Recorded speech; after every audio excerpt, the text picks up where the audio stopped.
Tonight, you'll hear two chilling tales. One about the curse of an ancient palace umbrella, and another about a mysterious stranger with a red umbrella found during a typhoon's night. Stay with us, things are only going to get scarier. Warning, the scariest thing isn't what ears hear, but what walls remember. Tonight, the attic above the antique shop isn't just creaking in the rain, it's breathing. And if one listens closely, beneath the steady wash of water, someone whispers between the drops. Don't look up. You will look. And then it becomes clear why the shadow of an umbrella is the driest place in the world, where water never reaches, because something is already there. Bangkok, rainy season. By day the city stays warm even in a downpour, like a hot kettle splashed with cold water. At night everything changes. Iron roofs drum, lamps hiss, and the puddles flare amber on the streets, as if caramel flows under the asphalt. Nok lives above an antique shop on a narrow lane near a temple. A room with a low ceiling, a fan, a solitary ticking clock, and the smell of lacquer and dust that sinks into skin more stubbornly than sweat. Here they sell Naga figurines, bells from monastery markets, cracked porcelain bowls, and SAA paper umbrellas, so delicate one fears to touch them. The shopkeeper, a wiry old man with a voice like a reed flute, catches Nok at the door. Help me carry something upstairs. Careful. Do not open it. On the counter lies a black umbrella, not paper, lacquered, with a tight fabric that feels like silk but isn't soft at all. The handle is carved into a naga, an elongated head and gilded eye sockets that reflect neither the lamp's spark nor a human face. The umbrella is bound with twine, crosswise, the knots sealed with lacquer like a stamp on a letter. Palace piece, the old man whispers. Not for sale. We keep it. It isn't the rope that holds it. Nok laughs politely and hauls the umbrella up the narrow stairs to the attic. The room above is like the inside of a chest. Low beams, the odor of damp, wooden crates in the corner, and on them a cracked mirror where reflections always lag by half a breath. When Nok sets the umbrella down, her palm almost burns from cold. The handle is icy, as if lifted from deep water. Thunder rolls somewhere far off, and the black lacquer on the ribs trembles, swallowing light. The rain begins sharply, as if someone upended a bucket over the city, and from under the roof bursts such a smell of wet iron that Nok squints. She crouches, checks the knots, firm, coarse, not their work, and for a second feels as though this umbrella has stood here for years, merely waiting to be noticed again. Do not open it, the old man's voice returns, though another plea echoes softer in her head. Let me under the canopy. Nok jerks her hand away. At night the attic answers the storm with voices. Water hammers the sheets, beams crackle like old fingers. Nok wakes to an unnatural silence between the blows of rain, a tiny, scorched pause with edges too clean. The silence hangs over the bed in a circle, like a bell. Nok slowly rises.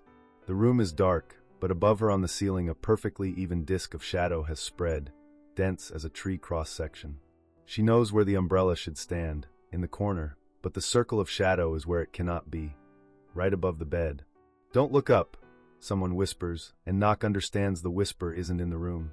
It lives inside the shadow itself, in its thickness, like sound in deep water. Her heart throws in an extra beat. She glances at the door. The narrow strip of stair light is cut off, like by a knife. Air beneath the circle turns drier than the rest of the room. The skin on her arms tightens, her lips crack at once. She reaches for a bottle of water, and hears a drop from the roof, slipping through a seam, vanish without a sound exactly there, inside the shadow, as if it fell not to the floor, but into someone's palm. Nok slides a hand from under the blanket. Her fingers catch a cold in the air, and the cold draws back in answer, like a draft without movement. She touches the edge of the shadow, and feels a surface she cannot see, dry, smooth, like the inner side of an umbrella. Nok snatches her hand back, yet it seems someone in the dark mirrored the motion, scraping invisible nails across fabric. Downstairs a thin bell rings, without wind. She stands. On the staircase only the first step creaks, the rest keeps still as if held by a hand. In the attic corner where the umbrella was left, there is nothing. Only a round, dry seal on the floor, a patch without a single wet speck, while all around is freckled with fine spray. That dryness feels wrong, like the footprint of reverse rain. Nok looks up. The shadow doesn't move, only deepens, and from its center for a heartbeat a rib's outline shows, a thin star hidden in velvet. Don't look up, the voice repeats, and now Nok hears not a threat but a plea, the kind that brings shame, as if spying on someone at prayer. She steps back. At the rim of the shadow a rustle. something shifts like cloth pressed to a body. Nock closes her eyes and extends her hand, testing the air. Where emptiness should be, she finds the curve of a handle. The Naga's head. Ice. Only the umbrella is above. She lowers her gaze. On her phone screen, a black surface like a dead television. Nock points the camera at the ceiling. In the lens, the shadow swells into volume, as if the camera can see what is hidden. For a split second, an image flickers inside the circle. Not the room, but a narrow street drowning in rain. And above that street, someone holds a black umbrella exactly like this one. The camera finds focus, and the picture seals itself back into darkness. In the room, nothing changes. Only very close by, someone's dry lips breathe out the very edge of her name. No. Nock backs against the wall. Downstairs, the bell rings again, echoed by another, deeper one, as if pulled off its hook and steadied by a hand. The rain strikes harder, but beneath the circle of shadow, not a single drop is heard. There is silence there, thick, viscous, the kind that weighs down eyelids and makes the body want to sit, to hide, to crawl inside. Nock closes the camera. In the attic dark, her heart probes the air. Do not open it, the old man's voice resurfaces, and for the first time she understands he wasn't speaking about the twine. By morning the downpour thins. When the first pale bands of light sieve under the roof, the circle of shadow slims, as if polished to a gloss and hung back where it belongs. In the corner the umbrella stands again, bound, lacquered, just as black, only the handle turned. The Naga's head now faces the staircase. A faint matte halo remains on the ceiling, a dry ring like the print of a dome. Without touching the handle, Nock drapes it with cloth. And for the first time in months, she doesn't want to go down into the shop, but to walk straight out into the rain, where the wet is honest and shadows hide nothing. The next evening, the rain returns with a steadier hand, a monk's drum rather than a soldier's march. Nock pretends to read in bed, but the page is only a pale shield.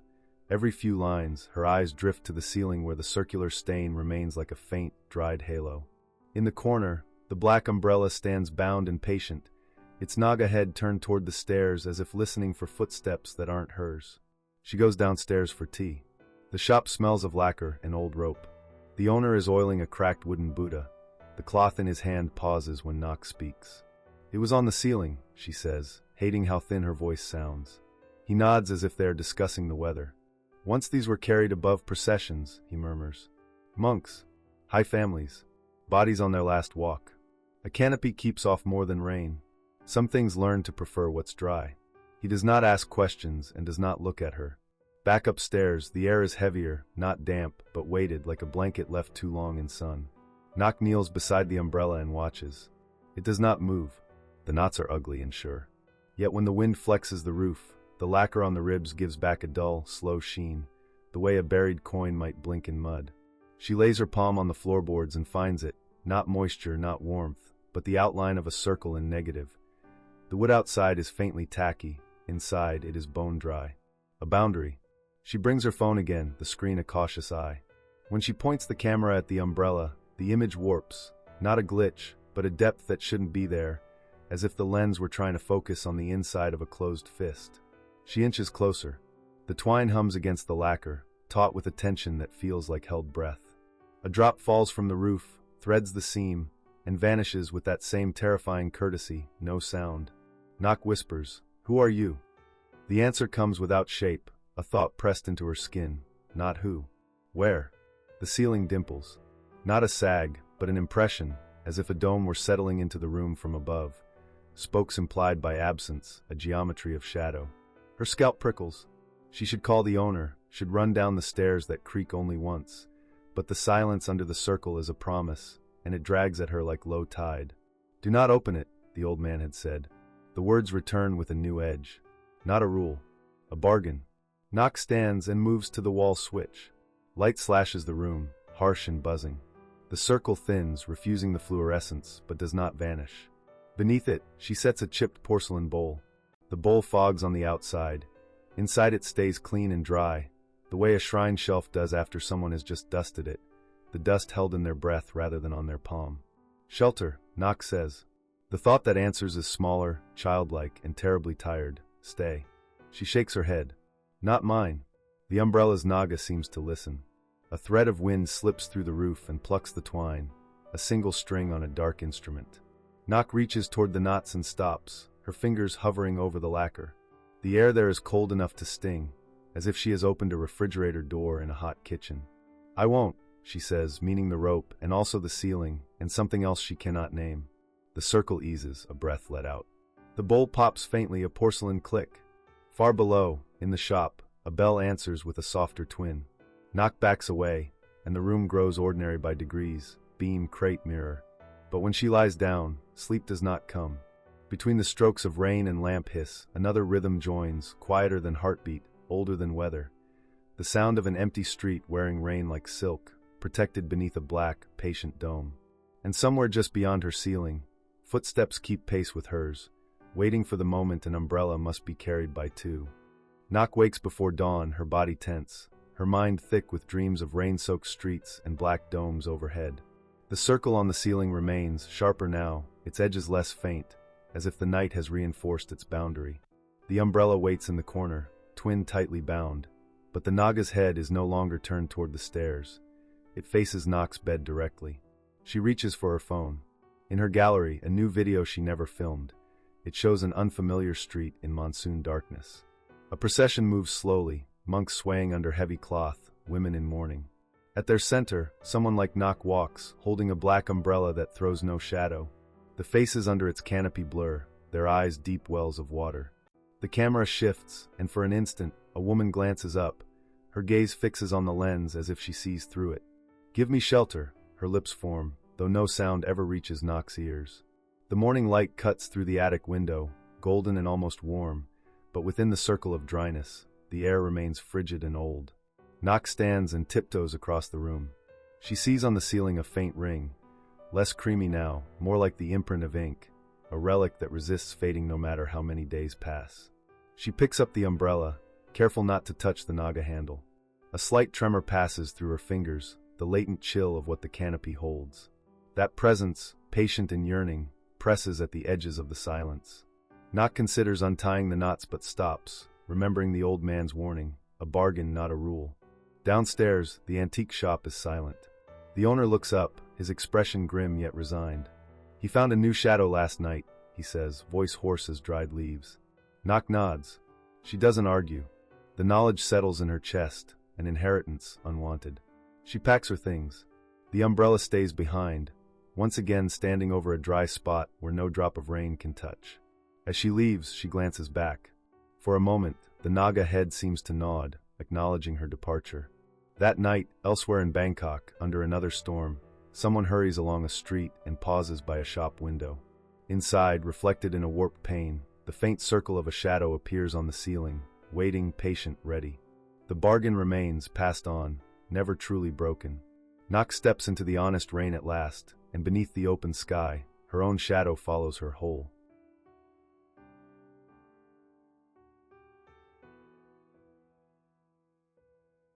Now we'll share another real story, one told firsthand by UIs, a young courier from Xiamen. On stormy nights, the city's shadows hide more than just puddles, and what you pick up may change your life. As the typhoon's winds rose, UIs found out just how true those old warnings could be that he hadn't planned to stop. The city felt emptier than usual, people driven inside by the storm, shop fronts shuttered, their neon signs smeared into ghostly patterns. UIs was ducking beneath a narrow awning when he noticed something strange. A red umbrella lay on the pavement, perfectly upright despite the wind, untouched by debris or mud. Its fabric was flawless, shining as though it had stepped out of a department store window into the rain. Hesitant, UIs looked for its owner, but the street was silent. A sense of unease prickled down his arms, but the thought of an umbrella made the decision for him. He reached for the handle, expecting the usual cheap plastic, but his fingers closed around smooth, cold wood. As soon as the canopy opened above him, the weather shifted. The downpour muted as if he'd stepped into an aquarium, the noises of traffic and thunder replaced by a soft, echoing hush. Walking beneath the red dome, UIs noticed the rain didn't touch his hair, shoulders, or feet. The air under the umbrella grew still and faintly perfumed, with a note of lotus and brine. Each step took him deeper into a world at odds with the storm outside. Passing a bakery's window, his reflection looked different. His posture bent, the curve of the umbrella exaggerated, and a strange second shadow nearly matched his own, but twisted, as if bent by another's invisible grip. That's when the whisper reached him. A woman's voice, gentle but full of longing, brushed his ear. "Thank you." Ui spun, but found himself alone, only the rain and the shimmer of city lights for company. He hurried forward, heart pounding, the umbrella feeling lighter than air but colder with each passing block. With every turn, the world outside the red silk seemed further away. Headlights dulled, the wind silent, and not even the tiniest drop dared touch him. Yet Ui's felt watched, accompanied by a presence that pressed in closer the longer he held the umbrella. Puddles below reflected shimmering shapes, and he realized the red canopy always appeared in their surface, sometimes alone, sometimes sheltering someone who wasn't there. As he reached the corner of his street, the rain began to strike harder, but inside the umbrella's world, everything was still. At last, he hesitated on the threshold to his building, feeling the chill settle deep into his skin. It was not only the rain he'd left outside, but some sense of safety too. The red umbrella's shadow had grown almost real, and as he stepped into the entrance, the voice echoed one last time. "Don't forget." He tried to busy himself, putting away his bag, scrolling absently through social media. But when he glanced up, the hallway seemed oddly darker, longer than before, the umbrella's silhouette vivid and impossible to ignore. It felt as if parts of the room were receding, that the darkness was slowly gathering around the red dome. Every time the wind rattled the windows, a cold shiver crawled up Ui's neck. A little after midnight, just as he started to doze, a faint tap echoed from the hallway. Not a knock, but a 5-tap pattern, sharp then softer like fingernails gliding over glass. Ui's froze, holding his breath. The sound repeated, this time on the window. Yet he was on the 9th floor, no one could be outside. His phone buzzed, a message from a friend checking if he'd made it through the storm. The ordinary distraction did little to settle his nerves. He rose, slippers whispering along the floor. The umbrella stood precisely as before, rigid and perfect, but now the light glinting from its handle reflected a crimson splash up the wall. At its base, a single damp heel print had emerged, shaped like a woman's shoe, the water slowly sinking into the tile, facing into his home, not out. Ui's heart hammered faster. He retreated to the middle of the room and peered around. The shadows gained substance. All the pockets of darkness now seemed linked by faint red lines, as if drawn by dragging silk along the floor. He stepped closer, and for a moment he swore he saw movement beneath the umbrella. It wasn't wind. The edge of the silk ruffled, like invisible fingers tugging it ever so slightly, leaving blurry tracks on the fabric. The air beneath the dome had a heavier feeling, a thick scent like sea salt mingled with old perfume. A sharp sound broke his trance, the rustle of the umbrella's canopy cracking open wider by itself. He stumbled backward. Inside the domed red world, droplets began to appear along the ribs, shiny and dark, not clear like rain but dense like lacquer, and from within the fabric, the prints of hands pressed outward as if someone was grasping desperately, mere centimeters from breaking the surface into Ui's reality. The room temperature plummeted. Every surface in the hallway fogged with sudden condensation, except beneath the umbrella's circle, which remained dry and freezing. He staggered to the kitchen, grabbed a towel, and returned to try and close the umbrella, perhaps to chase away whatever was gathering. But as he reached for it, the air became impossible to cross. The space was occupied by a presence, not a body, but a weight, the chill of the sea at night mixed with a pressure hum that filled his sinuses, making him dizzy with fear. A woman's whisper pushed through the static. "You took shelter, now give it back." Ui spun, expecting to see someone in his doorway, maybe dripping from the storm. But he was alone. The red shadow on the hallway wall flickered, stretching toward him, impossibly long, and his breath came in shallow hiccups. Desperate, he tried scooping the umbrella up, but it would not move for him. The canopy shivered and the lacquer-red droplets slid down, pooling by the heel print, which glowed in the gloom with eerie phosphorescence. Then, for a fleeting second, Ui saw a reflection in the dark TV screen. Not himself, but a woman face pale, hair plastered wet to her cheeks, staring at him from beneath the umbrella, eyes wide, watery and infinite, mouth moving but voiceless. Ui's retreated to his bedroom and locked the door, shivering beneath his covers, every sense strained for another sound, but dreading what would come next. The wind howled, the rain beat on, but all the world outside seemed muted compared to the silent promise ringing beneath that red silk dome. In the darkest hours, he finally realized the shelter he'd found was never meant for him alone, and to take it was to invite someone or something to stay. He stared at the lacquered handle, its serpent's curves slick with cold dew, and shivered. Return it. That voice persisted in his memory, low and insistent, not pleading but commanding, a final task he could not ignore. He dressed quickly, the umbrella's weight alarmingly less than he'd expected, almost eager to leave his hand. The city, freshly scrubbed by rain, felt new and yet haunted. Pavements shimmered, Yuai's steps echoed louder than normal, as if all the noise of the day had been swallowed by the storm. When he reached the waterfront, remnants of the tide still churned against stone. The wind was chill, but under the open red umbrella, the air became stagnant. No sea breeze, no spray, just a muffled absence where sound and movement died. Out of the swirling morning mist by the water's edge, she appeared, the same spectral woman in a soaked red coat. Her hair tangled with salt and grief, her skin gray as river clay, eyes dark and bottomless. Seaweed and strings of debris wound about her ankles with every wave, but she paid it no mind. She fixed Yuai's with a gaze both pleading and relieved, her hands open, gentle, the longing clear. Yuai's hesitated, the impulse to flee overwhelming, yet he felt tethered by invisible threads. He laid the umbrella on the slick stones at the edge, watching the fabric pulse and shimmer, a rhythm that echoed the ghostly heartbeat of the sea. "It wasn't the water that took me," she said, voice echoed by the lapping surf, "but what hid me from the storm." Her words slipped into the wind, and the implication chilled Yuai's more than any rain. Suddenly a gust of wind, strong, briny, snapped the umbrella's canopy. It slid toward the waves, spinning, refusing to sink as if neither water nor gravity dared claim it. For one suspended moment, the woman bent to pick it up, but her shape blurred, dissolving as the red silk surrendered to the black tide. In that instant, Yuai's knew the curse, or blessing, had been lifted.